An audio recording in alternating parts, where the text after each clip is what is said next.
Hey, alright, let's do this thing. I'm just gonna load up ye old Fallout here. And let's get right back to it. So I'm gonna commit the video game forgivable sin of rolling my progress back. I'm gonna go back to the Ghost Farm underground because if you were watching the last 1.5, if you've seen version like 0.5 of the last one, you saw what a total mess MODOK was. I ran into so many terrible troubles. So yeah, I'm just gonna jump back in and I'm gonna play through from where I left off. I'm gonna try and make MODOK a little better.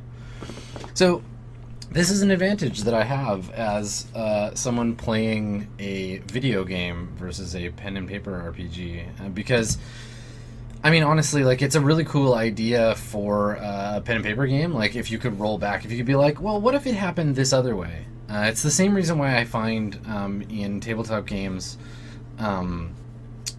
flashbacks to be very difficult, because you have to manage two separate chains of narrative. So what I think is really interesting is that you can do things like this, where I screwed up that section. I know it's going to make my life miserable later on. So, you know what? I'm just gonna forget about it. I'm gonna go in here just like it never happened, and we're gonna go ahead and start from where we left off. Look at all these people; they're all still alive. Everybody's okay. So I'm gonna leave this area. I'm gonna continue on that quest, and we're gonna see if we can get to town, go back to the den, and back to this action before my time runs out, which is what happened to me last time. So let me just double check with okay, good. So I'm on the quest, ready to deliver the message, and let's see if we can't pull a better result out of it. Yeah, so I mean, think about how you might do that in a pen and paper game, like as a GM or as a game designer. Like, could you design a game in which it was possible for players to replay the same scenes in a different way? If they could fall back in time to before something bad happened. Like, imagine if your character died in D&D and the other characters could pray to the god of time and be granted the boon to go back to the day before you were killed. Time travel stuff is fantastic in fiction because we get to write fiction essentially start to finish. But yeah, like, if there was a game specifically designed for that, or there was like a expansion for a specific game, you know, that kind of thing. And I think that it would be really cool to have mechanisms that would allow you to do that. But for me, for right now, all I've got is save games, so let's see what we can do with those. So go back to MODOK. Let's deliver that message. So I really jump right into it this session. Hi, thanks for coming. If you've been watching so far, you'll notice some new things about the channel. I have a subscriber button now, which is so exciting. I'm gonna sort of soft launch it until March. I'm going to be away for PAX East and some other travel-related stuff, but I'm back at the beginning or the middle of March, and I want to have everything up and running to have some really cool stuff for all the subs when we hit April. You know, obviously I've got a really cool plan for more shows. And I'm gonna but what I'll do before everything is I'll do a video, probably throw it up on YouTube, describing all of the plans that I have, and you guys can comment there. You can hit me up on Twitter and let me know what you think. Really, I'm doing it for y'all, so I want to make sure that your $5 goes as far as it can in terms of getting the cool content you want and all the bonus stuff. I've got some emotes in the works, yeah, I think it'll be really cool. So thanks for coming, whether you are a sub or otherwise. It's nice to have you. So I'm playing Fallout 2. So, alright, so I have a message for this guy. But the Slags, it's incredible. They've been living underground. They're willing to trade food. But he's worried because they killed Carl. What can I do to help? Well, they're going to attack, but only as a last resort. So this is all familiar if you were tuned into the last one. And they have a month's supply of food, so they're going to wait that long. They need to know the reason for staking the people, and they need to know what happened to Carl. Now, the thing that I find really funny here is I don't deal with savages, which is nice, but everyone else in the game has been shit-talking me as a savage the whole game. So, I don't know. Whatever. No one can seem to decide whether I'm evil or not. I do want to try and barter with this guy, because he has something I need. Oh, it's so expensive. Oh my god. Christ. Okay, I need these dynamites. I'm pretty sure I'm not going to be able to steal them from him. But I do have something... Well, you know what? I'm going to go and deal with that, and then we'll come back, and I'll do the rest of the quest in MODOK. Okay, so I've got myself until... I'm going to save right here. Save over that horribly mangled save game from last time. And let's see how much space we got here. So it's August 28th, so I've got more or less till September. I'm making a note here. September 28th. So I have to get to the den and back by that time. Everybody cross your fingers. I don't run into bandits who just murder me instantly.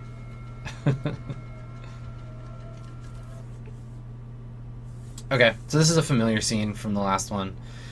This is the game showing me like how badass the last boss is.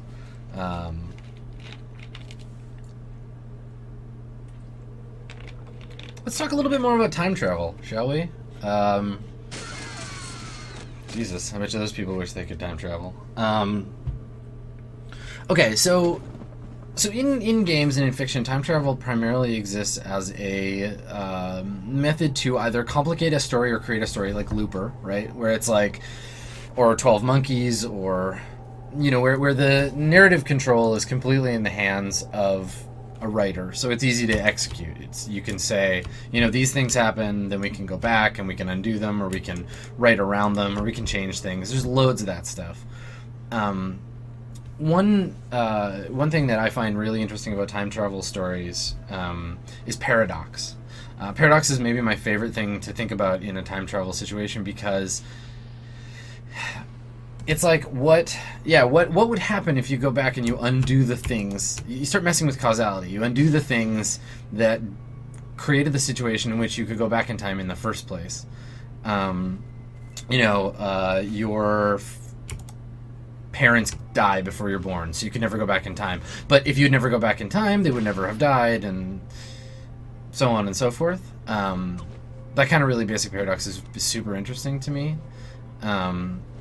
So I kind of wonder, like, that has to be, to me, like, by default sorted out before or completely ignored, right? Because you can also do time travel where it says you jump onto another timeline, and so what you do doesn't matter. You can change the timeline you're in, you can change the future of you, but the world is permanently inaccessible to you by some other means.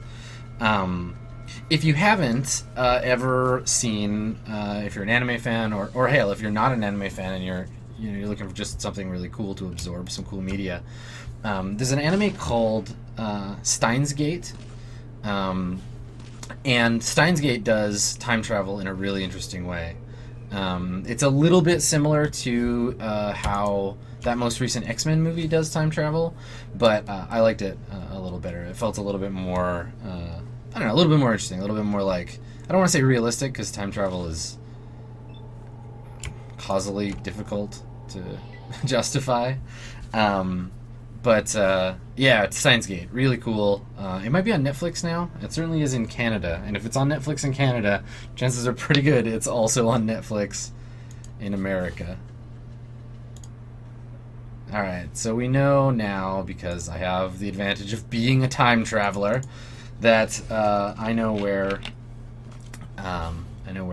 this guy is. I know where my target is. So the other approach to time travel, which I think you can really do in role-playing games, is the idea that time is non-linear, that it's all time is a flat circle, that everything is all happening all the time, and you coexist in all spaces. So what you do in one time may not be able to affect another the causality of your original timeline. So you can move around. Like, if your friend dies, you can jump timelines and find them before they're dead, but it's not bringing them back to life. It's just helping them, this version of them, avoid fate. It's kind of like the there's a what's the paradox about the teleporter in Star Trek, right? Where if you get teleported, essentially you're being destroyed. Your body is being dissolved, and your body is being recreated elsewhere with all your mind and your neurons and your memories intact. But you've just killed yourself. You've committed suicide, and every time you get in the teleporter, you commit suicide. And are cloned. So really, if I get in the teleporter, I'm dead, and an exact perfect copy of me is created somewhere else.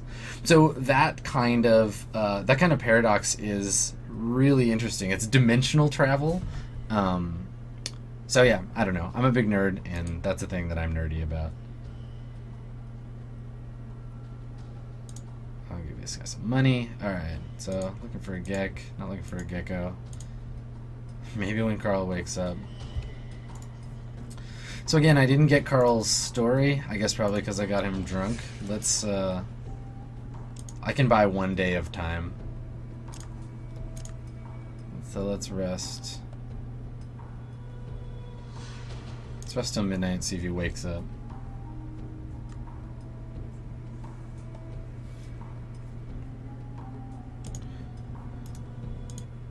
Here we go. How can old Carl help you? What's your story, Carl? Blah, blah, blah, ghosts, blah, blah, blah. Okay, Carl. Thank you. Yeah, so, like, anyway, let's look at, I mean, I like to think about, like, I've only done the time travel thing once or twice in a pen and paper game. It doesn't often come up, except in really high-level D&D games. And occasionally in games in which it's the main premise, but I've never played one of those.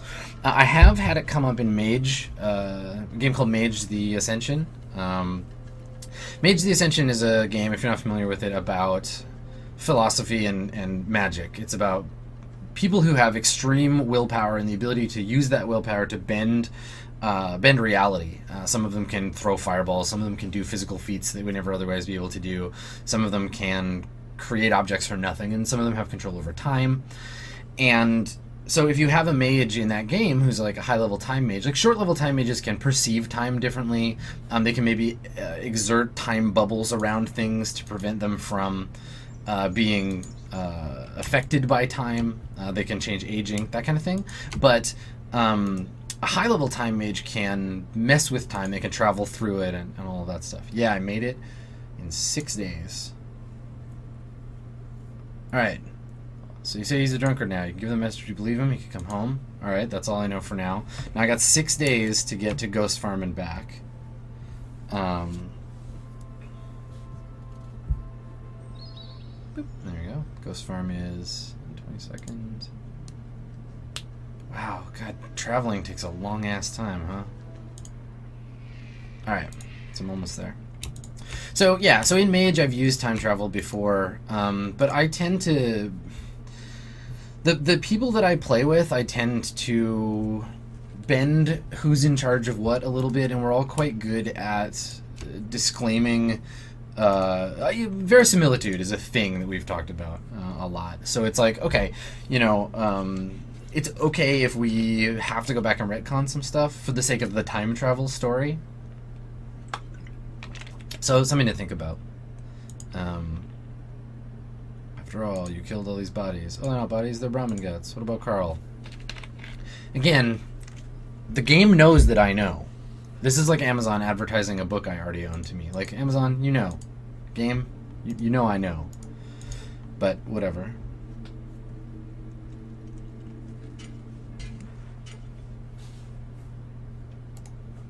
Okay, so let's wander on back and make good on my promise.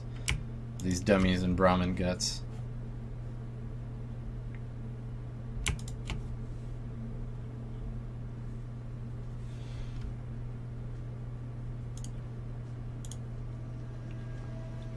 This is some really effective time travel.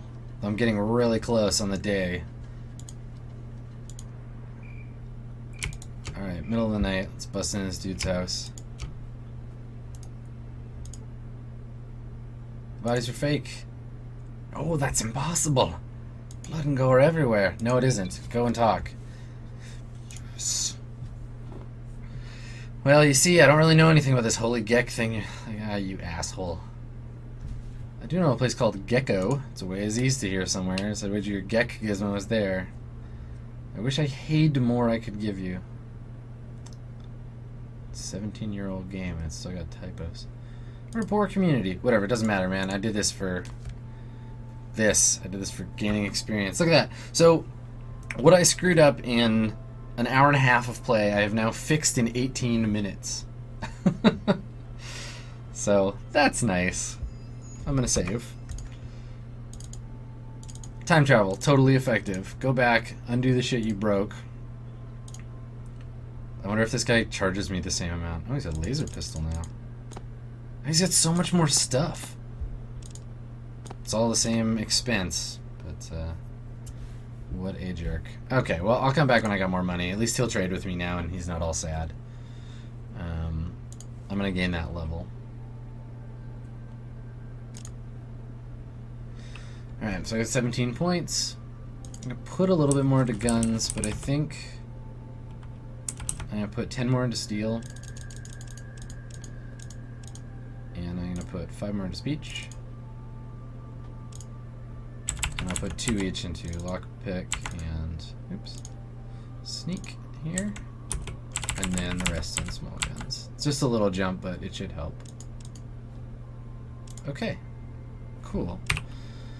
So, I'm gonna need some more money before I can get that dynamite, before I can go and blow up the bathroom. I'm gonna go see if I can find a quest. I think there's another quest in this town that I could use.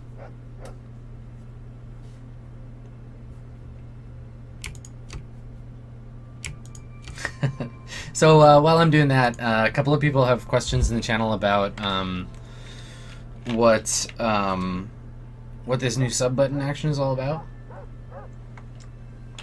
You know, honestly, I don't know yet. I've got some ideas about shows that I want to do, and if you've been tuning in for a while, you might have heard of them.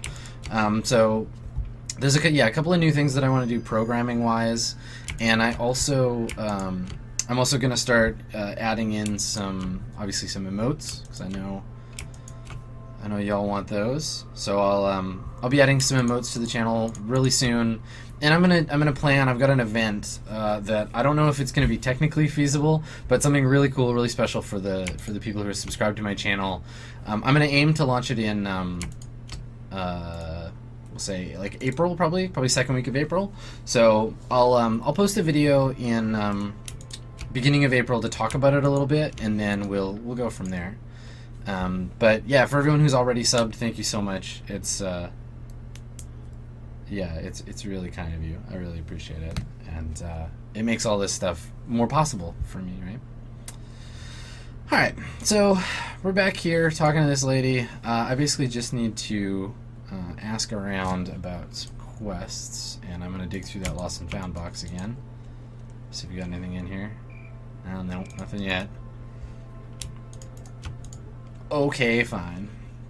So I think that Farrell, who is over this way, might have a quest for me.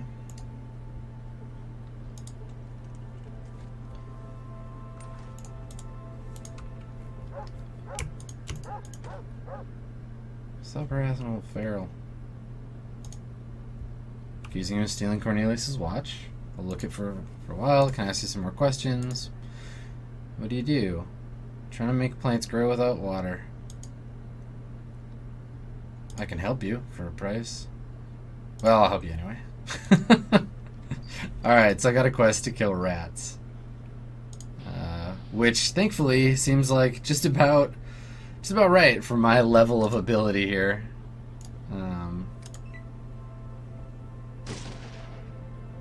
So me and my goons are gonna start taking out these rats.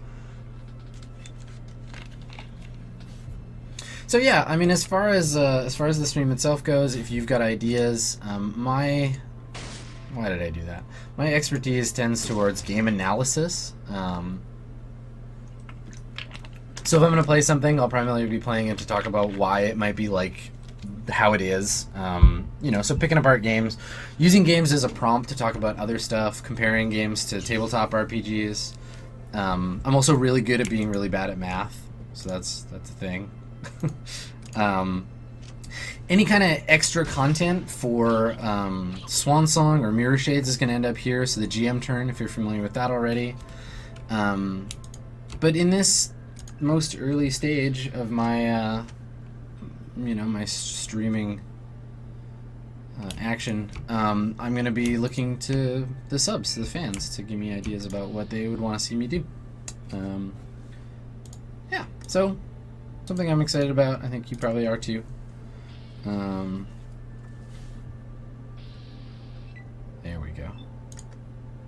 But in the meantime, I'm going to keep up this Fallout action because I'm finding it actually really fun, even if I'm terrible at it. Okay.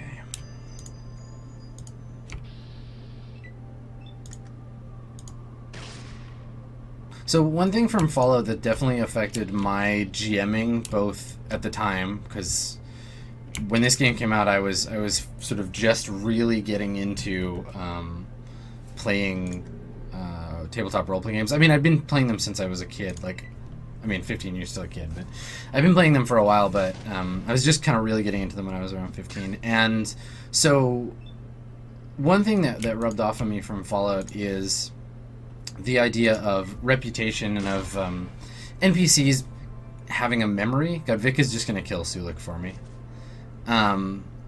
So I love the idea that an adventuring party or a character or a group of characters would have a persistent, if not the universe itself being 100% persistent, but have a persistent reputation around what they're known for.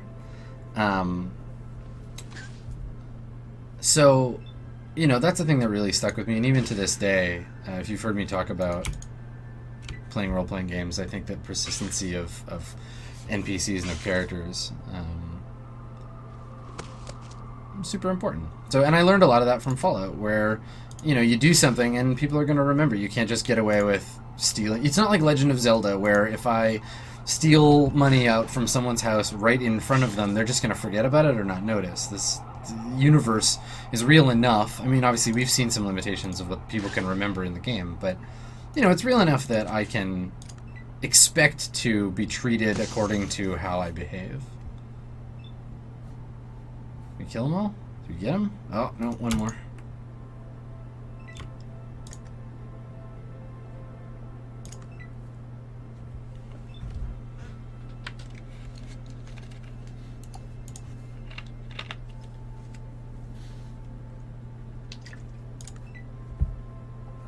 Where'd that rat go? Oh, there's another one. All right.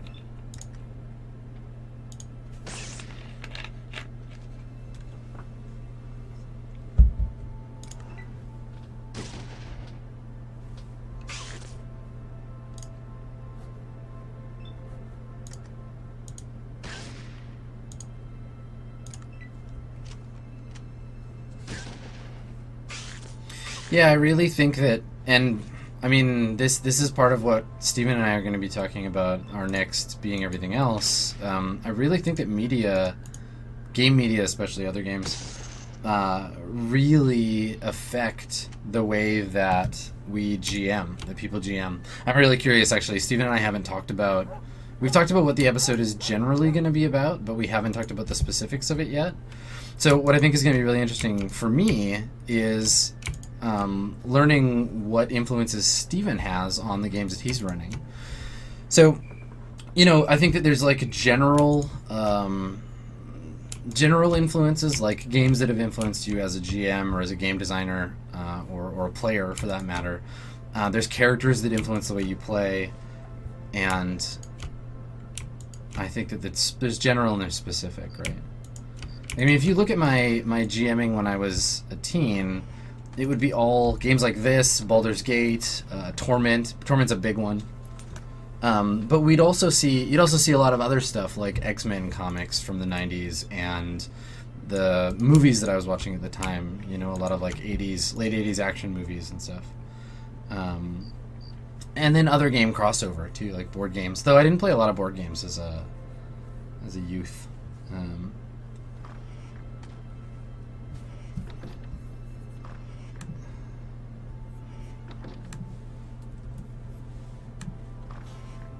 All right, let's see. Can I stay here overnight?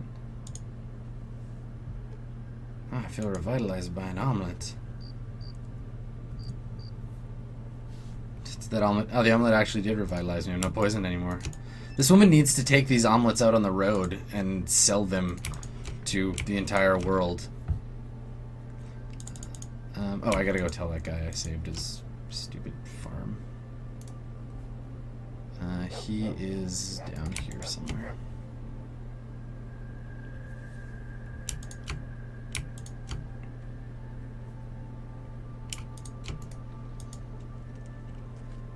So, yeah, Rethics. What's my take on fan fiction? It's great, right? Like, what differentiates fan fiction from actual fiction, from like real first party stuff, is who owns the copyright, and that's it, right? It's sure, copyright owners can afford better writers, but that's not always true. You know, I think that fan fiction is a way to expand on a universe in a way that people oh, I just get XP, he's not gonna help me? Okay, that's fine. It expands on it in a way that people get, like, especially with the internet being a place that has taken up its space for fan fiction, like that's where fan fiction exists. I feel like it really does nothing but improve the stuff that it's working on. And then often, if you look at it, like, sometimes the original creator loses touch with what their creation was about. I'm looking at you, George Lucas, where it's like you make something amazing and time goes by and you get focused on different things, or you change the way that you think about a piece of intellectual property. I can point to some other examples. Dune, Lord of the Rings.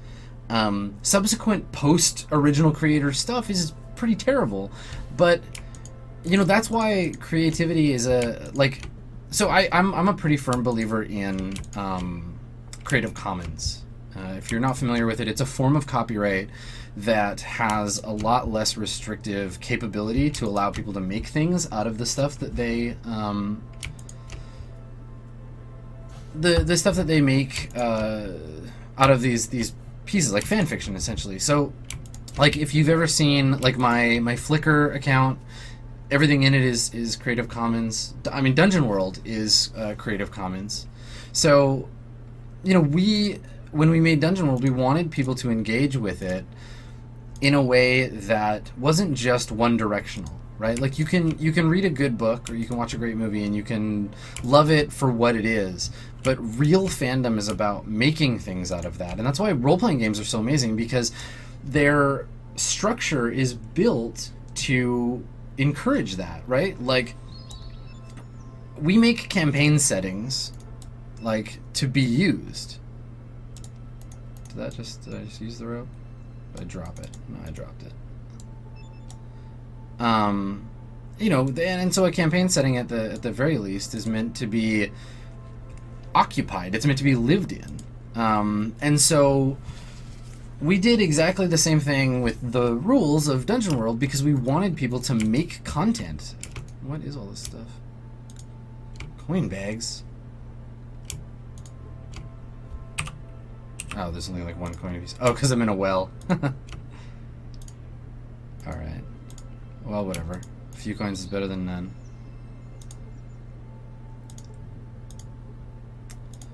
So, you know, fan fiction, role-playing games are just fan fiction. Get out of here, Sulik. They're just fan fiction that you get to build with someone else. So you can't like role-playing games without also liking fanfic. I've never written any of my own, but you know, What you be? I want you to step off is what I want. There we go. But yeah, I mean, they get. This is the thing, like, there's an elitism of being the creator of a thing that I think really only benefits the people who want to make money off of it, and that, real creativity doesn't have to be making something out of nothing. It can be making something out of something that already exists. Making something new, right? I mean, remixes are fan fiction. They're musical fan fiction. So, you know, while we're on the subject of fan fiction, if you haven't seen it, there's a like a dark reboot, like 15-minute Power Rangers short film that's been floating around. It is something else. Definitely check it out. It's it's surreal. But there's all kinds of stuff like that, right? Like, yeah, I mean, sometimes people, like, if I own the IP to something, if I'm Frank Herbert's son and my dad made one of the most popular science fiction novels of all time, I'm gonna struggle to keep it for myself because I don't want other people to make money off of it, right? So, I mean, I think that like a lot of people learn from emulation, from imitation. So, for me, like Dungeon World, it was designed based on two things I loved: Apocalypse World and Dungeons and Dragons. So, you know, it's a thing. Like it's a thing people do to learn how to do their own thing. So, yeah, definitely, it's a real thing, and it's a good. There's a risk to be taken in the way that you open yourself up to allowing your IP for that. Like, honestly, I'm in a position where someone could just take Dungeon World, put different art to it, take the text, and just republish it and make money off that, right? All the translations of Dungeon World that have ever existed, that stuff is... we don't get money for it. But that's because we don't want to. We wanted to be able to get the content out to more people. And that's also a concern, right? Like if you're a nobody and no one knows about your game or your book or whatever,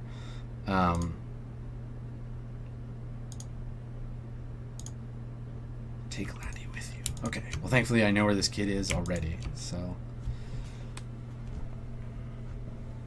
all right, let's go back to that ghost farm and get Johnny.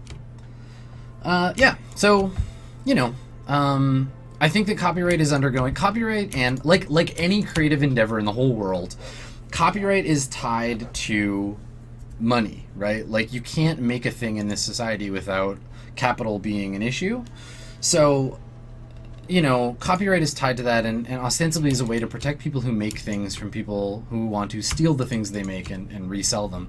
But it's also really restrictive on the creation of new things. I think there's a place for piracy and a place for avoiding copyright and a place for Creative Commons. Like, I think all of that stuff has this place within the creative structure, but I also think that people who make things need to be valued for the shit that they make, right? Like, I could have pirated this game.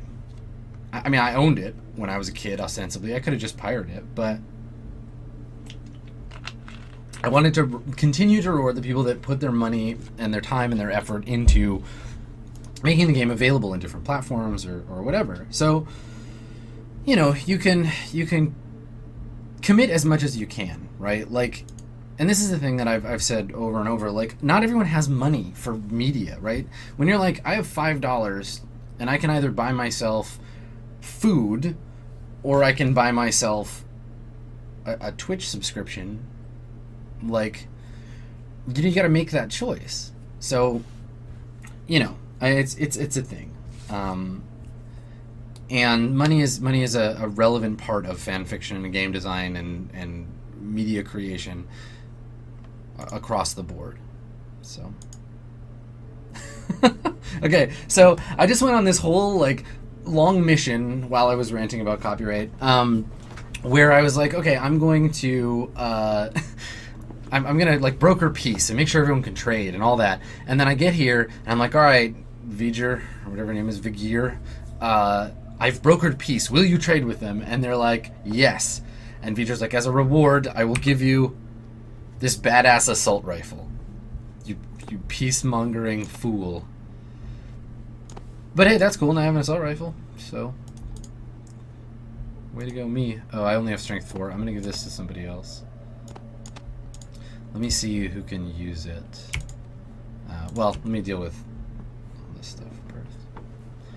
I mean, like, honestly, I feel like... What chippy? Let's see. I think he uses submachine guns. Yeah, I know that already. Yeah, I mean, I feel like it'll be really cool to see in several years down the line how copyright changes, because I think that the people that are making things right now are thinking about it differently than the people who made things 100 years ago. Rifle, shotgun. Okay, I'm going to give him the assault rifle. And hopefully he doesn't shoot Sulik to death with it like he's been doing.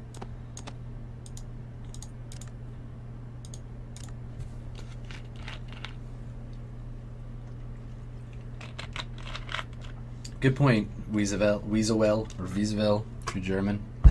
They have no use for the rifle now. I've brokered peace. I am the peace bringer. Give me all your weapons, so I can sell them to other people. But right now, I have a kid to save.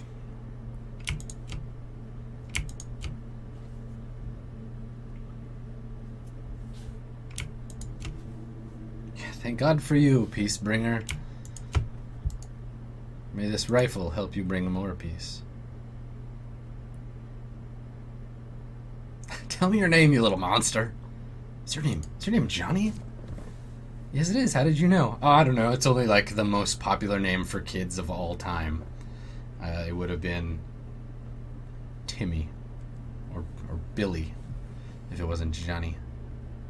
Your mother and father sent me to find you. That's swell. But Vegeta says that he's over 9,000. What's my father's name? Balthus. That's right, TP, I'm going home. Alright, so I'm going to go talk to V'ger and see if the probe will allow me to take this child home. Saving children is for weenies. You're right. You're right, Code Man. I want to be King Weenie of the wasteland. I want to be the best damn weenie there is. Psych Hunter asking about back to the time travel thing. Adventures where you can visit a location in 3 different timelines, fight your younger selves. They can work really well, but the adventure has to do a lot of the work for you, right? It can't just be like, yeah, then you go back in time. It has to be like, when you're alternating times, these things have to happen, right? Can I take him back? We're gonna miss little Johnny, but they've arranged an escort back to MODOK. Yes! I'm a goddamn hero. Please, take this leather armor. Well, at least he's a tanner, right? Like... Oh, yeah. God, it looks so hot.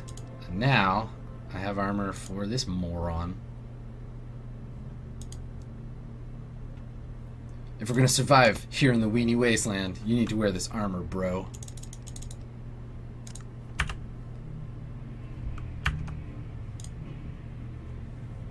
$2,500 experience. Oh, I'm just balling out of control. Today is a great day. I think this is what happens when I stream later in the day and I'm not half asleep when I'm playing Fallout. And you guys, if you haven't watched the parts 5 and 6 video, you could probably skip them if you wanted to, but you could also go back and watch them because I look like an insane person. My hair is all messy and I'm all tired. Yep. And this guy's a jerk to me. Oh, now he's not a jerk. Alright. What do you have to trade, jerk off? I have this $200 gun. 300? Can we make a deal? I need that dynamite. Pistol kind of looks like a knockoff of Deckard's pistol. Which is in New Vegas. It was like one of the first guns that I got. I stuck with that gun almost all the way through the game. I love that gun. Oh my god, it's so expensive. Okay. I'm gonna save and see what he has. Maybe I can steal from him and then give him his stuff back. I guess this quest isn't particularly time sensitive, so I can always go to another town and come back. Yes, like the tribal I am. Post-apocalyptic bad hair Adam. He's got a shotgun.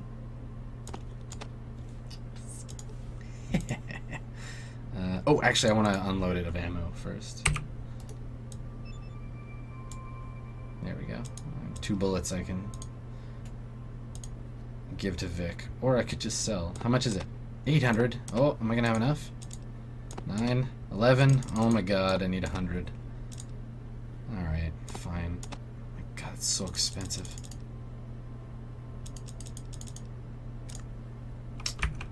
Okay. That's a good trade.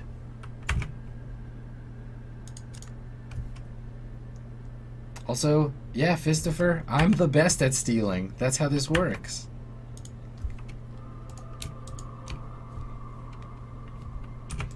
Okay, now that I have some dynamite, I'm gonna go try to not get myself killed. Over in the poop chamber.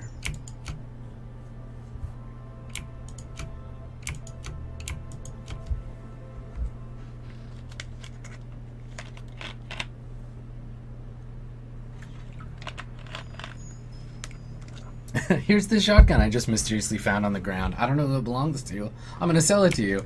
You need shotguns, right? Okay, bye. I'm leaving now.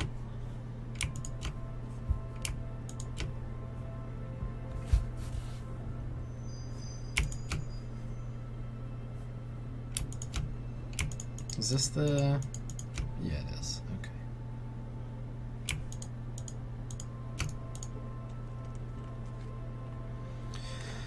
Alright, smooth talking Grigori down into the basement. Why would there be a ladder here? Alright, we're gonna set this for 3 minutes. Can I do that? Yeah, full time. Oh, that's cute. In the inventory you can see it ticking down.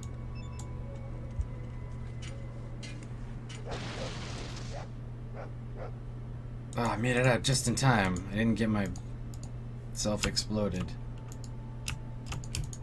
Alright, let's go back down. Yeah! I exploded the midden. Let's see what's down here. It's probably gonna be like some kind of horrible creature. Yeah, there it is. There's the horrible creature. Oh, it's just a mole rat. It's just Hans Mole Man.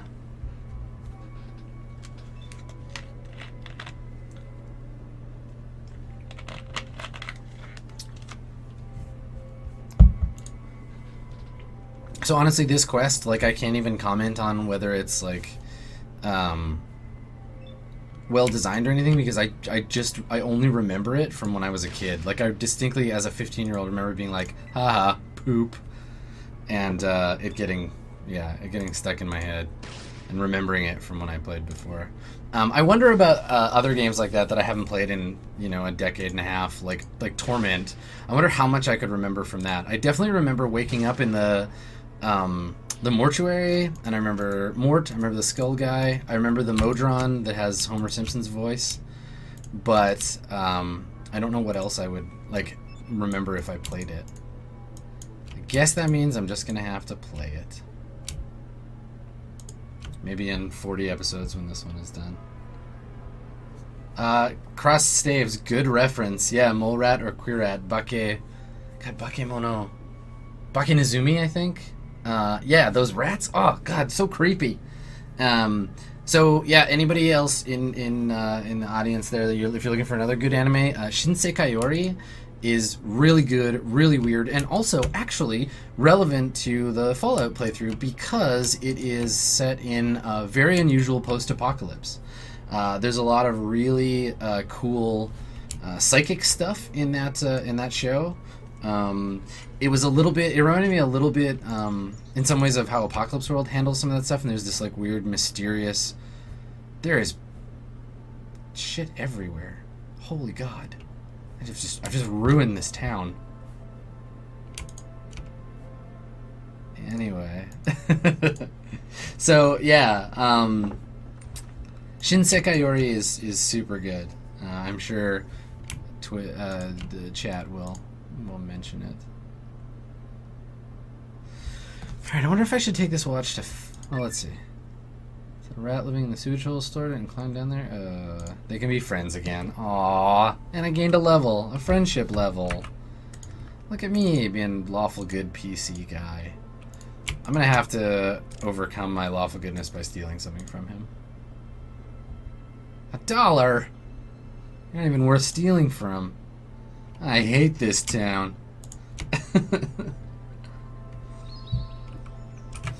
Alright. Let's level up. Got 2 levels in 1 session. I feel like a god. I'm a god. Alright. So I get another perk. So I get +1 strength if I'm below half hit points. I don't plan on being below half hit points. So this is the one I was thinking about before. You can see their exact hit points and whatever weapons they have. So that one's kind of cool. 2 action points for movement. +3 perception and random encounters when determining placement. That one's kind of cool. Better for books. More likely to move. My sequence is +2. Sequence is a mechanism I haven't seen before. Where did that come from? That's kind of cool. Educated, +2 skill points. So boring. Extra sneak when it's dark. That's kind of cool, but I hate playing in the dark. Ooh, 20% steal. That's pretty fun. Another level. Magnetic personality. More crits. Night vision. Carrying more stuff. Initial reaction bonus. Wow, there's a lot this time. Snake Eater. Another bonus to experience. Or Thief. Sneak, lockpick, steal, and traps. Yeah, I'm going to take this one, because it's giving me a 40% skill boost, basically. And my sneak is almost maxed out now, so that's cool.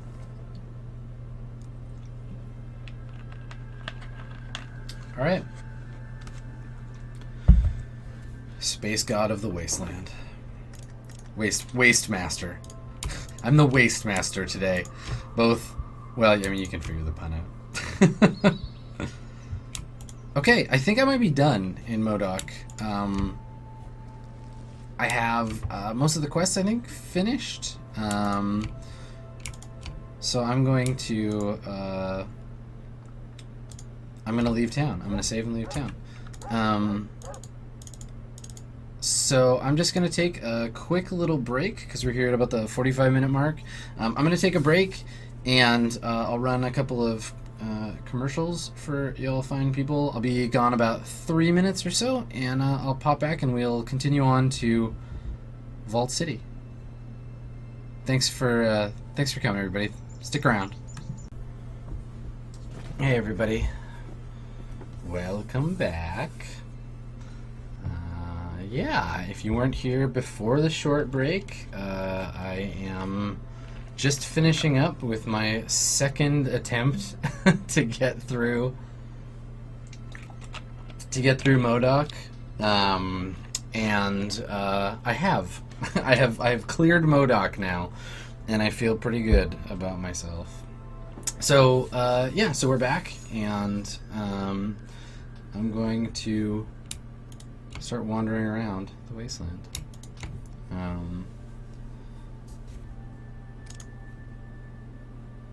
Yeah, and you know what? You're right. I'm gonna work on getting my character leveled up in just a half second here.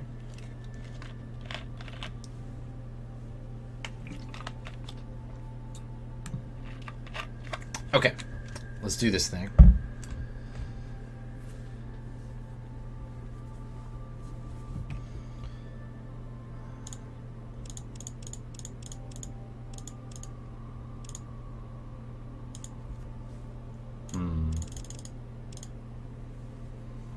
Let's see.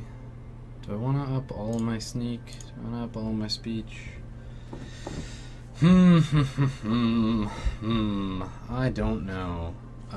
Let's sink. I want to sink a little into guns. Okay. Here we go. Let's do that. That feels a lot better. And I'm going to start putting some more. I'll put a little more into lockpick. little more to speech. Sneak's already almost maxed out. Yeah.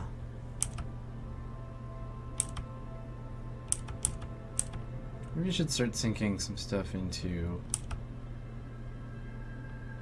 first aid, doctor, traps, science.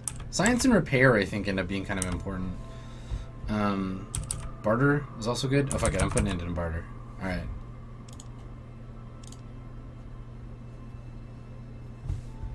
Barter. Yeah. Okay.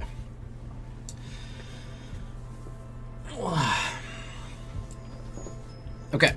So let's go wander around the wasteland like a bunch of cool people. Yeah, once I've maxed out my sneaky, punchy, shooty stuff that I wanted to max out, I'm going to just wander around. And the other skills, I'm going to obtain some of those. So, yeah. Alright, here we are. So we're back out in the wilderness, and, yeah, run Weenie Town. Back out in the Weenie Wasteland. Oh, hey. What's up, Scoticus? With your impossible to pronounce username. How's it going, man? Alright. Vault City, here we come.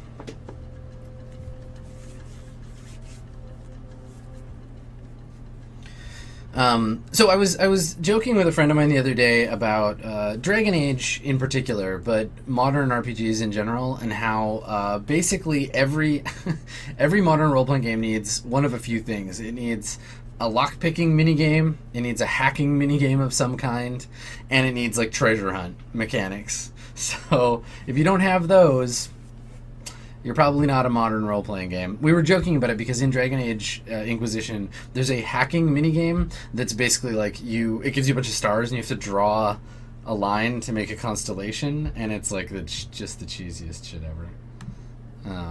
And it feels like BioShock or whatever, like the hacking minigames from those. Alright, Vault City. Holy, they were not lying. This is like a real ass town. With some people in a pen and guns on the walls. You're on the outskirts of Vault City. Inside the walls lie orderly rows of pristine white adobe buildings. I wonder if any of them are a Photoshop. I'm going to talk to these guards. Talk to Wallace if you're looking to get into Vault City. Hello, traveler. Hello, traveler. No loitering. I will destroy you. Okay. God, I forgot how 90s the soundtrack in this is. Like, it's all wobbly. I mean, these people are wearing the Vault suits, so that's a good sign. There might be a Gecker in here, right? Hello. Welcome to Vault City, the best city in New California. Why is it New California? Why can't it just be California? I'm Steve. How can I help you? Though, okay, so this is the first this is the first time that we've seen a situation where they're talking about things from the past in a really clear and obvious way. Like, I'm from Canada, so I didn't know when I played this the first time about Klamath being like a real place. But I mean, this is he's mentioning New California. All right, so is this fenced-in area all there is to the city? You weren't supposed to ask that. There's no answer for that in here. Do you know anything? If the Outworlder, that must be you, insults you, that must be me. Refer to the Chief Greeting Officer. Oh, I'm to refer you to Melinda, the Chief Greeting Officer. Okay, jackass. I don't think I've seen you before. Welcome to Vault City. What can I help you with? Who are you? Alright, so this is Melinda. This is the CGO of Vault City. Alright, what do you got here, Melinda? Sounds like you got a tough job, Melinda. Work benefits Vault City has the privilege of being able to talk to travelers. Okay, check this out. So, the way that they spell traveler changes. The other guy said, well, greetings traveler. This one says greetings traveler with 2 L's. Interesting. Okay. So, come on, it's gotta be a little boring sometime. Aw, I got shut down. Very stiff woman. Alright. Well, just as a matter of course. Hey, Melinda. Hey. Hey, Melinda. Oh.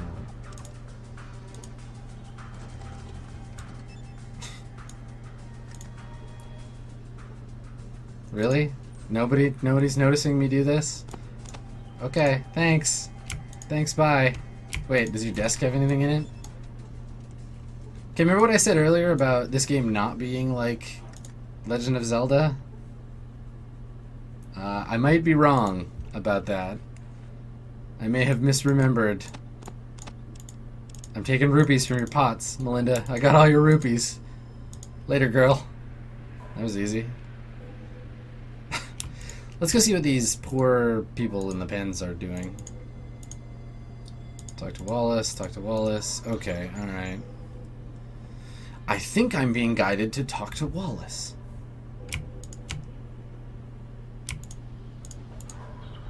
I wonder where Wallace must be. I'm just gonna let the game funnel me straight through.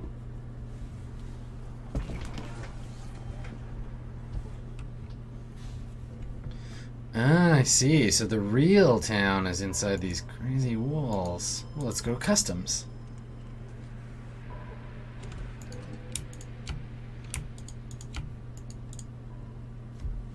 Wallace is in the back. He'll set you up with all the forms you need. Alright. It's the customs office. If you don't have customs business, what are you doing here? Yes, I'm looking at it past the gate. He's gonna smart mouth me about Wallace. Here it is. He never lets anyone in. I definitely don't have the money. Let's talk about this later.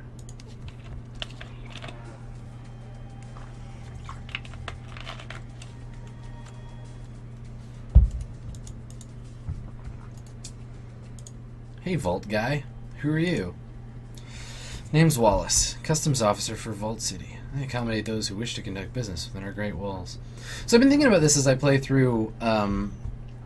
Why do some of the NPCs get FMVs? Why do they get full motion video discussion? And why do some not? Like, how do they pick? Like, so far we had 3 different people within the first 2 towns, right? We had the old lady, we had Glenn Danzig, and then we also had Sulik. And they're all tribals.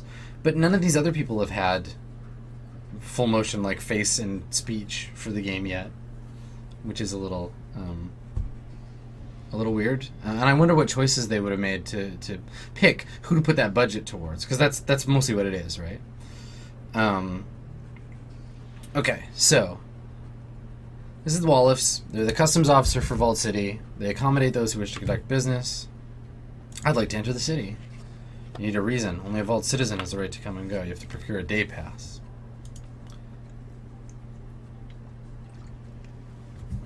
Only those who need to deal with merchants or the first citizen. That's interesting. Okay, well, I need to talk to the first citizen. Sadly, her time is only a matter of... okay. Her desires an audience. Her time is only a matter of utmost importance.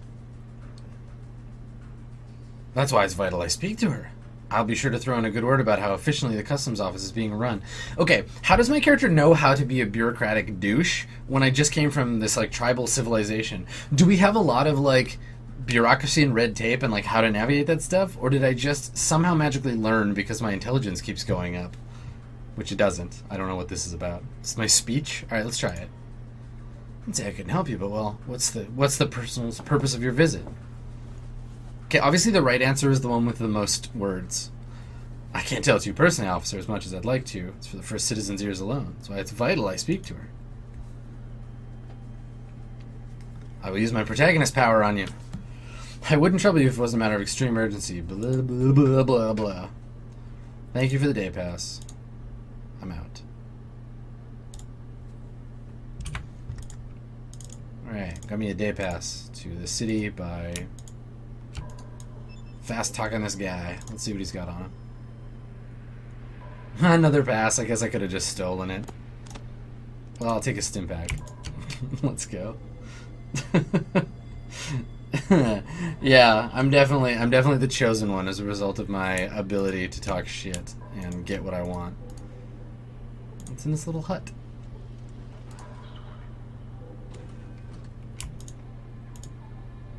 Oh, a guy. Hi, guard. Talk to me. Talk to me. No? How about if I rummage through your pockets? Some ammo? Some dollars? Aw, damn it.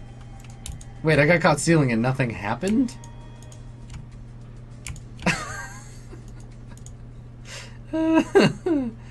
Alright, here you go. Alcohol, jet, psycho, mentats. Okay, I don't have any of that stuff, so I'm good. Yeah, I probably could have talked my way through that.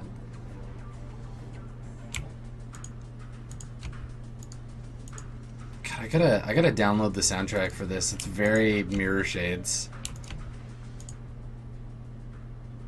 I'm looking for some information. Can you tell me about the slavery in Vault City?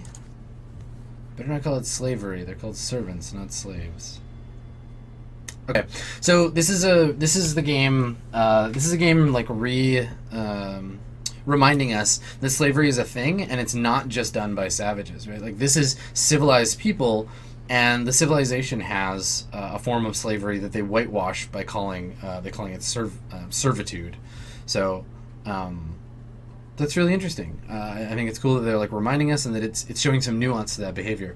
If you tuned in before, you'll remember that I was complaining about the lack of nuance in a lot of games with slavery. It was like the most evil dude, the butcher guy, Metzger is the slave master, but so it's spread. This is like a larger example of a society. So Metzger would be the dude on the boat that goes to the foreign countries to get slaves and bring them back. These are the people that enjoy those slaves. I wonder if there's a tie between them.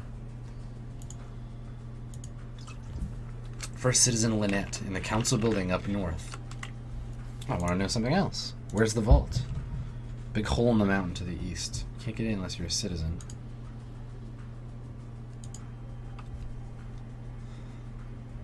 So Vault City has contact with outsiders, merchants in the big circle, Broken Hills, New Reno, and Reading. The only other place is Gecko. Let's hear about these. Mining community like Reading, located to the far south. They get their uranium shipment. Okay, so this country gets uranium. This country, like this town or whatever, they have uranium, so they must have some capacity to use it. So they have nuclear reactors, maybe? So that's kind of cool. Something about New Reno. So southwest. Some merchants love it, especially slavers. Others don't. City with a lot of glitter. It's just real Reno, but more post-apocalypse. Reading is another mining town to the west. It's got some of the high-ups worried. Especially Senior Councilman McClure, who you might remember from such councils as this one. And Gecko. Town of ghouls. I love ghouls. They're like one of my favorite things about these games, especially later when you get to talk to them and they're all gravelly voice and they're like, "What's up, smooth skin?" God, I love it. They're so funny. Totally unscientific, like about as unscientific as super mutants or the rest of this game. Like, people wouldn't. Nuclear radiation does not let you live forever. It kills you. You die. You get horrible, horrible failure of your body and you die. But, so we've learned some stuff about the area. The game is feeding us more info because we're getting in deeper to it, which is neat. And, there's a whole bunch of other stuff going on. So I can wander around and explore this town. So I'm going to do that.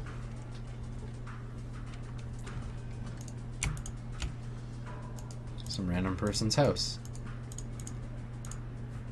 Okay, so I'm obviously not welcome there. You know what? I'm gonna go and talk to First Citizen Lynette, and then I'll come back and wander around. It's interesting that they don't dress their slaves any better. Sorry, servants. Yeah, they don't dress the servants like they dress them like like slime. Like look at them, look at this poor woman. Like everybody's got vault suits, kind of, but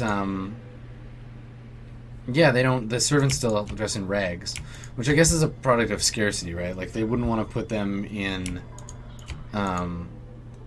they wouldn't want to put them in like decent clothes because maybe all that they have is vault equipment. Oh, dag. Look at that. Look at that reboot level pre-rendered background action. It's gorgeous. Vault City. Vault City or venture capital.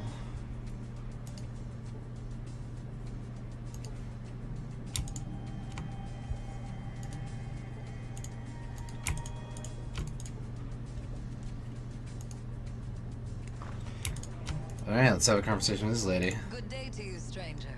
I am First Citizen Lynette. May I inquire as to your business here? Well, hello, First Citizen Lynette.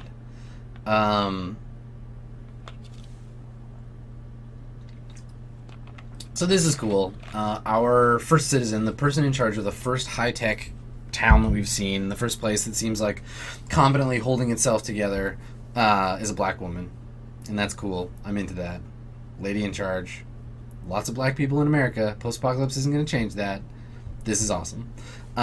She's going to turn out to be like an evil bastard, I'm sure. But it's cool. And also she's important. Look at her, and she's got her full motion video. Bonus points to anyone who recognizes her voice from a bunch of other games from Black Isle. Let's see. I'm in search of a garden innovation creation kit for a citizen. Does your city have one I can purchase? I don't have any money. I'm going to ask her about the overseer situation. Overseer? Why, no. There has been no overseer in 100 years. How do you know of the Vault Overseers? How do I know about the Vault? Okay. Vault Overseers. Well, you see, I was a descendant of the first Vault Dweller. I've heard many stories. Of the Vault Dweller? What do you mean? I'm the great-grandchild of the first Vault First Dweller. Vault Dweller? What? You must mean another vault. We have never been in contact with another vault. Where is it located? I think this was the Vault. I don't know if I think that. No, because I had Vault 13. I don't know. You see, I'm trying to find the vault my ancestor came from. I understand. But what proof do you have that your ancestor was from a vault? A tribal legend? You'll need something more substantial than some tribal myth if you want anyone to believe your claim. Do you have any conception? Oh, she's angry. I'm getting angry face from her now. I run this city, and I have precious little time to waste with you and your wild claims.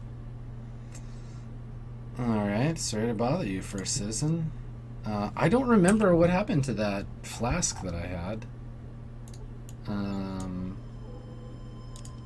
So that's odd. I don't really know what happened there. I remember having it. Does anybody remember what I did with that? I don't remember selling it.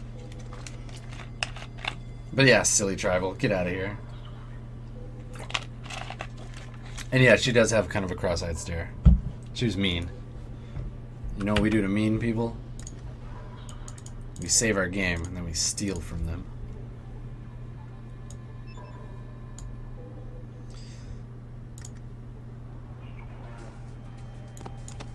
Haha.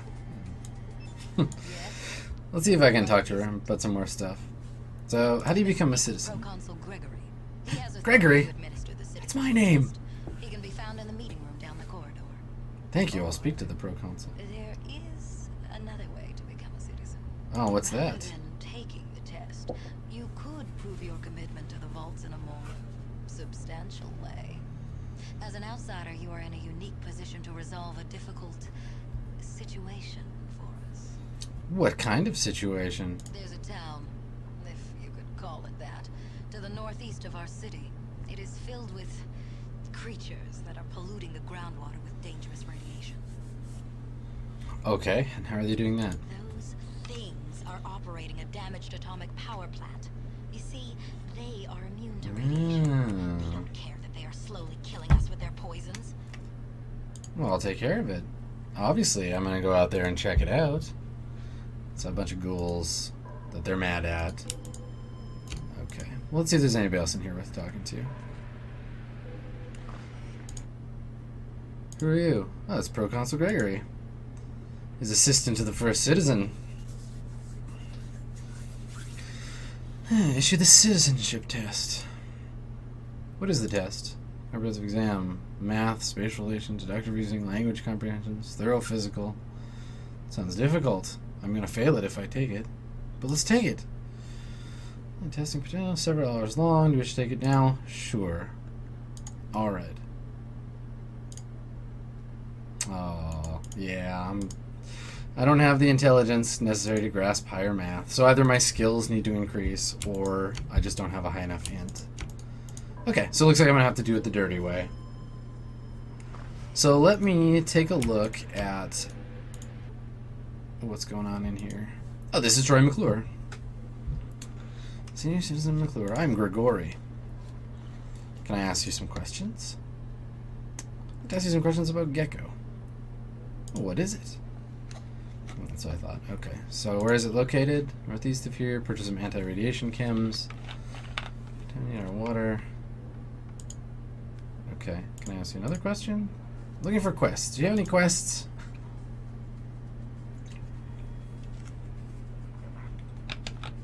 Okay, so she's like the president, and they have some form of democracy.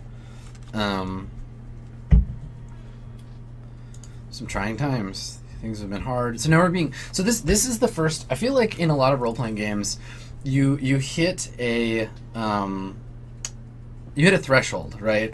Where the game tests you slowly to see if you are buying in enough to keep playing.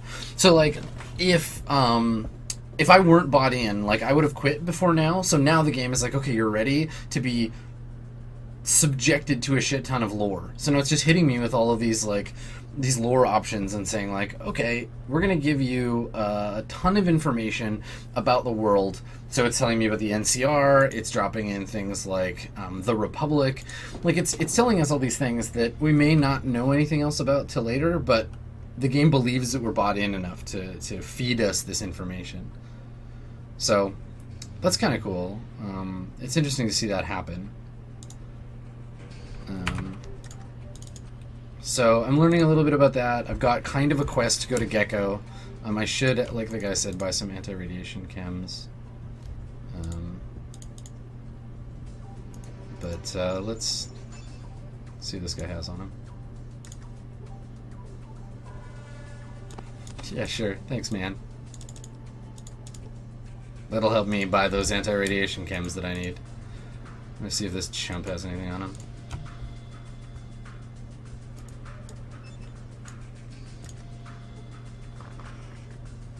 Oh, yeah. Give me that shit. Yeah. I'm on a rampage now. Thank you for all of your pocketable goods. Let's see what I get here. Oh, Radex.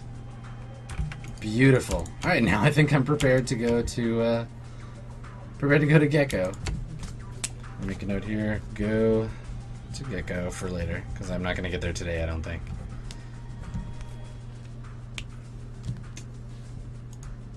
Blodica, yeah, I've played this before. Though it's been, like, since it came out. Oh, hey, new character model. Look at that guy. You're so slick. What's on tap? Slick. Water, and synthesized alcohols. Oh, synthetic derivatives, H and T. And recently have an extremely popular mixture, Alcohol Z. Or if you're from post-apocalyptic America, Alcohol Z, which is rich pseudo-microbrewery flavor. Each is modestly priced at $20 a glass. Alcohol Z. I feel like this is a reference to something or a joke I don't get. I don't need any of your crap. Tell me about some informations.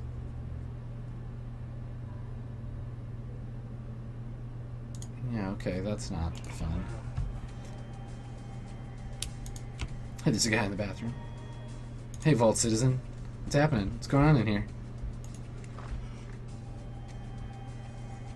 Did you see what he just said? Did you see that?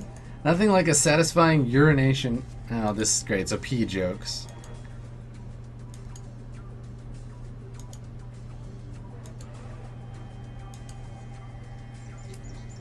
Wow, that was an Austin Powers joke. There it is again. Mistaking me for someone who isn't peeing. I don't know who Kevin and Bean are, but... okay. So that's weird. Yeah. Alcohol Z. I'm gonna drink some of that before Mirror Shades tonight. Give me a big old glass of Alcohol Z.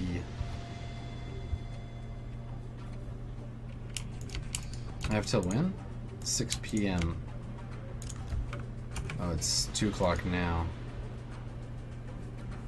Well, I can always steal another pass if I need one. Hey, thanks, Arcontus Phoenix. Your subscription is much appreciated. Alright, so there's a servant allocation center. Let's go and explore that a little bit.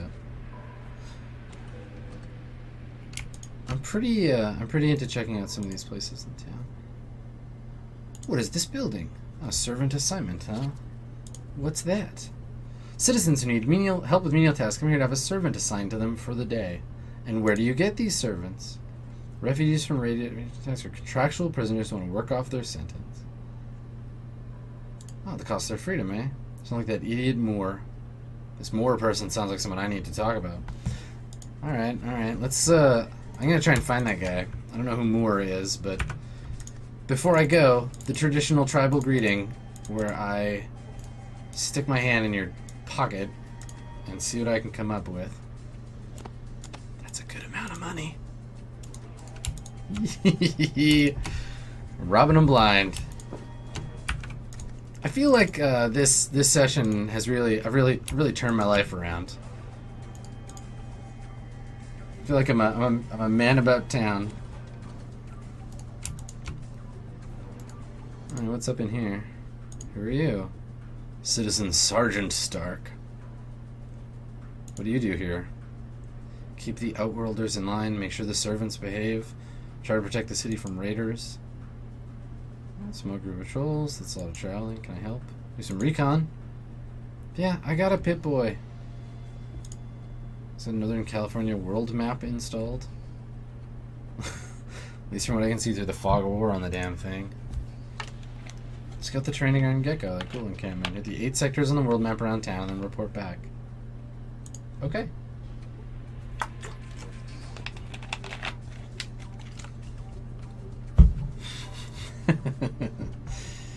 Alright.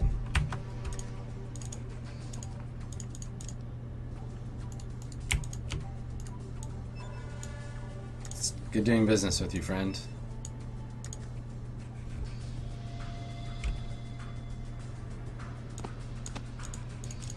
You know what's more fun than paying for things? Stealing them. Though now I've got 567 bucks, so I feel like a pretty... Oh, this must be more. A wild, unkempt man shouting about how slavery will ruin the city. Alright, friend, let's go have a conversation. Hello and welcome, traveler. Have you heard the word today? No, I haven't. Selfishness mixed in arrogance. What do you have, Vault City? Why do you live here? Why, where better to preach it than those who need to hear most? Testify! Speak the word. And he's repeating himself. Okay, well, amen. Amen, brother. So many are poor. Alas, someone who speaks sense. I see strength. I see faith. Damn right. It says, what lengths we go to spread the word. No lengths are too long. No distance too great. Let's do it. Banishment from this oasis. This is no oasis, my brother. It is a city built on... I'm just regurgitating back to him. I'm here to steal. I'm here to jack your food, your money, and eat your food. Let's see. I have a briefcase with information vital to our cause. Deliver it to New Reno? Oh, yeah, dude. I'm in. John Bishop. Alright.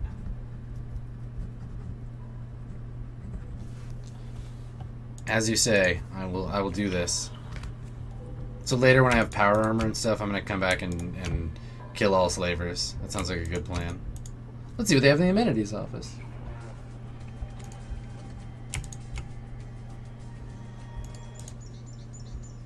Name's Randall, Chief Amenities Officer.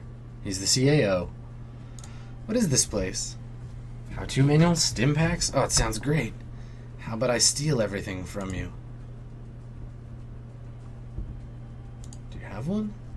Oh, they used it to make Vault City. Oh, okay, well. Do you know where they might have one? Old pre-war tech, only issued to Vault, so I gotta find another Vault. Aha, if you had access to our Vault central computer. So I need to become a citizen. So I need to do this stupid gecko quest. Alright. Let's see what he's got to trade. Nothing. He has exactly 0. Okay. Can you...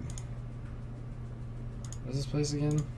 Ah, only authorized to do transactions with citizens. Happy Harry's in the courtyard. Okay, fine. Pleased to meet you, you slave peddling jerk.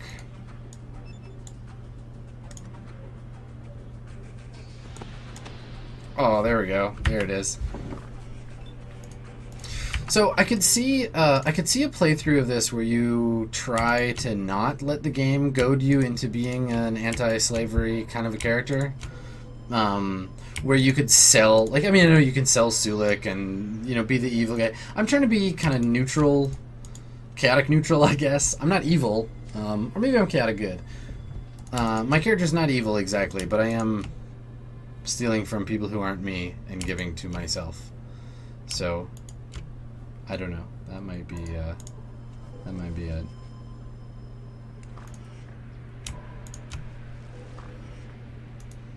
Let's talk to Happy Harry.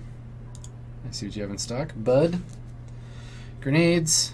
Some ammo I don't need. A rope. Some ammo I could use.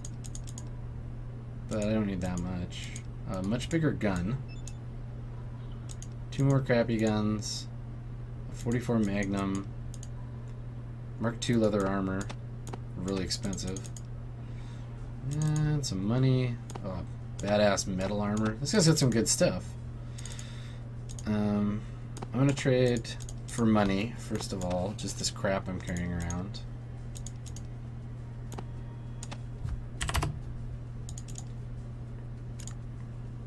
And then I'm gonna come back when I either have more money or a better bartering skill, or both. And of course, as we do. So here's a mechanism, and I've been doing it over and over. Here's a mechanism that games have tried to... Holy shit. Yes. Mechanism that a game has tried to be, I don't know, compensated for in games. So when you steal in some games and you get caught, your whole game isn't over. It's like the person doesn't attack you, they call the cops, and the cops will take you and they'll put you in jail, and you lose time, or you lose, you lose time and you lose rep, right? Which is okay. You can continue a game that way, but yeah. Here, so look, take my stolen weapon. Yeah, so you lose rep, but the game doesn't end, and that's what's been sort of frustrating. Yeah, it's tricky. All right, or they beat you up, right? But you don't die. Let's give him some of my ammo here.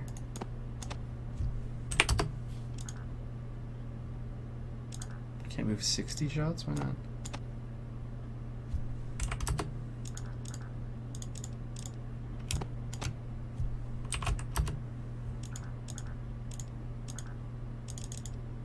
That's so weird. I wonder what I'm doing wrong. Oh, they're in stacks. Okay.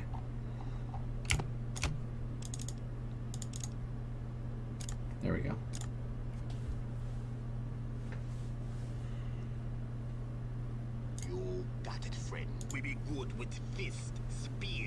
Yeah, big hammer or submachine gun. Okay.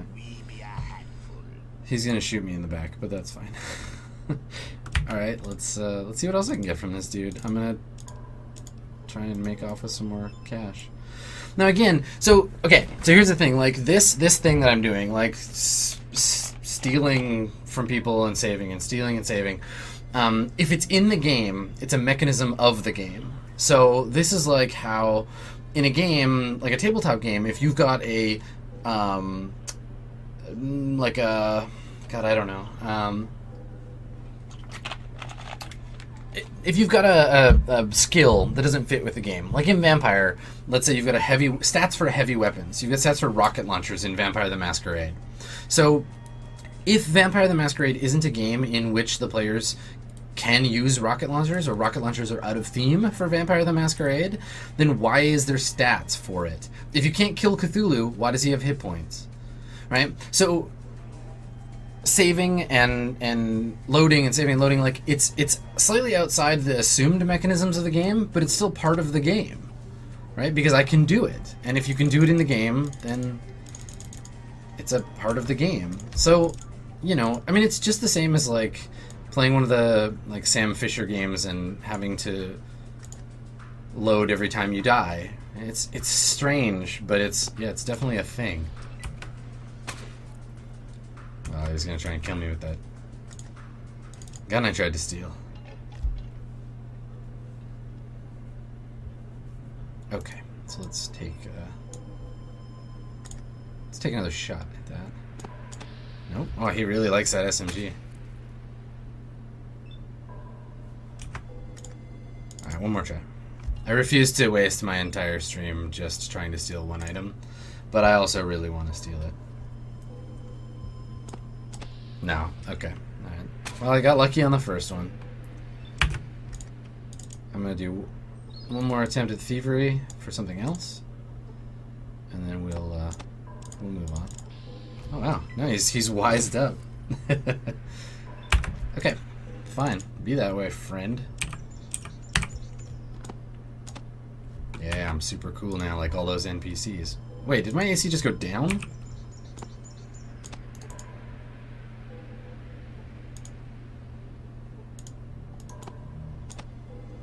AC 27? AC 19? Okay, I gotta check something. Is this old school D&D where my lower armor class is better? Huh. Modifies the chance. I gotta assume higher is better. What you be? Alright, let's give this to Sulik then, because I'm pretty sure this is better armor than he's got. Give me that back. That's it for now. I want to do one other quick thing here. Oh my god. Wow. So they don't equip their wow, they don't equip their gear until you give it to them. That is embarrassing. You give it to them and then you have to go in and harass them to wear it. Alright, Vic, come here. Yeah, also I'm probably too fast for that armor. You're right. Thanks, everybody. Wow, that's so stupid. Okay, cool. Thank you.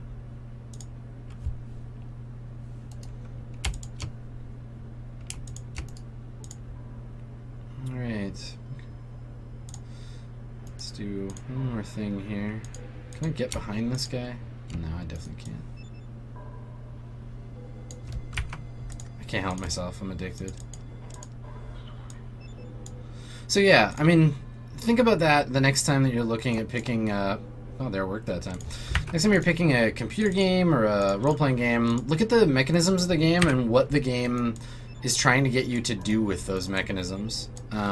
You know, if the game allows it, it basically is a part of the game. Emergent gameplay is one of those things that sometimes happens when a game is designed without the designers fully understanding all the mechanisms that are in it and how they interact. You see it a lot, and actually, yeah, somebody has a good point. I should try and steal that armor while I'm here. In that, you know, mechanisms that'll pop up that seem like cheating in a game He's running away this time. But really become a big part of the main game. You see it a lot in multiplayer because it's players against players, and that is always more unpredictable. It's always more unpredictable than players against doing PvE. But you see it in some games too. In games that get modified often, we'll see it that we run out of.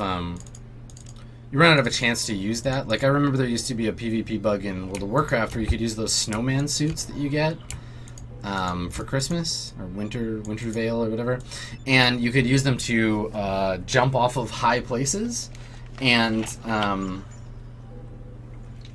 it was never intended that way, and it was allowed to stand until it changed or broke game balance, which is an interesting thing to see happen.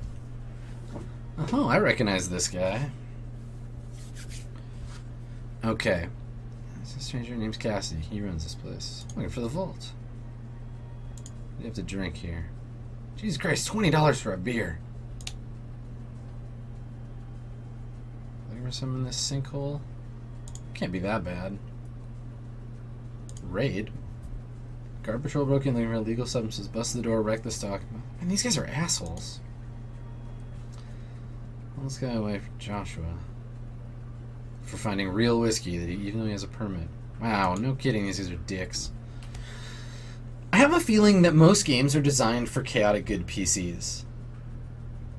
Like, the core experience is like Star Wars has made us hate the Empire of any kind. Like, if there's like an organized government or whatever, all it has to do is like one little thing to piss us off, and we're like, oh, I'm a player character, I'm gonna take down the Empire, I'm Luke fucking Skywalker. But also we're meant to be good, so you're doing it for a good reason. It's not like I'm gonna take out the Empire because I want to, because I'm selfish. It's I'm gonna take out the Empire because that's the good thing to do. So there's that. So I'm gonna play along. Even the good days aren't worth a damn. Nobody drinks. Poured for merchants. Why are you here? Needs a cardio booster. I'm pretty fed up with the place. Why don't you leave? Go all the way? I'm sick of this place, man. It's stupid. Head not that way. Why don't you come along? Yeah, you look like a badass. Let's do this thing. Fuck this bar. Let's go. Alright, Cassidy has joined my team. I have so many friends now. Tell me about your gear. What do you like? Shotguns and rifles. Well, just so happens. Well, you have a shotgun and some whiskey already, but you don't need that money. Turn that over to me, friend.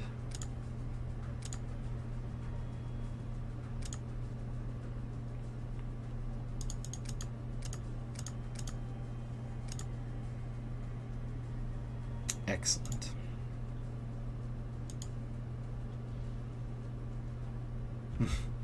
Alright, Cassie's a religious dude, I guess. What's that? Random debris? Actually, I guess I should check Cassidy's room.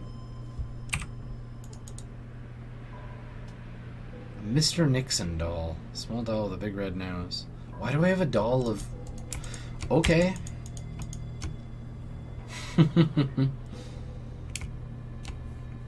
Alright, so I've obtained not only a new party member, but a doll of Richard Nixon.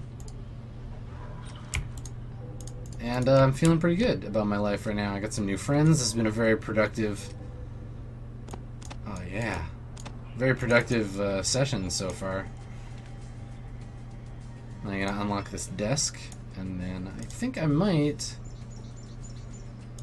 save and call it a day. I got a... I had to go put my mirror shades on. Oops. Oh.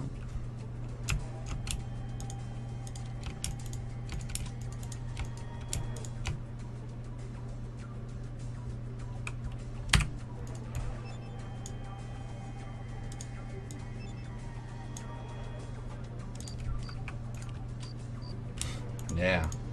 Reading. Okay. So I'm going to go ahead and save. And I'm going to save my backup game. And that was a very productive game of Fallout, everybody. Okay, so yeah, thanks again for coming, everybody, for watching me play this weird game. I, of course, appreciate it. Here on my official first stream with a subscriber button, 1 hour and 19 minutes from now, I will be on Mirror Shades over at twitch.tv/itmejp running Shadowrun. So if you want more of this face up in your business, come over and see me there. Otherwise, we'll see you again for Fallout. Before you go, let me just take a look at my schedule here. If you are watching, this live, I'm going to be playing again probably early next week. Yeah, I think Monday will be the next one because I'm busy with other stream stuff and making plans for the future. So, yes, thanks for coming, everybody. It's been a slice, and I will see you around.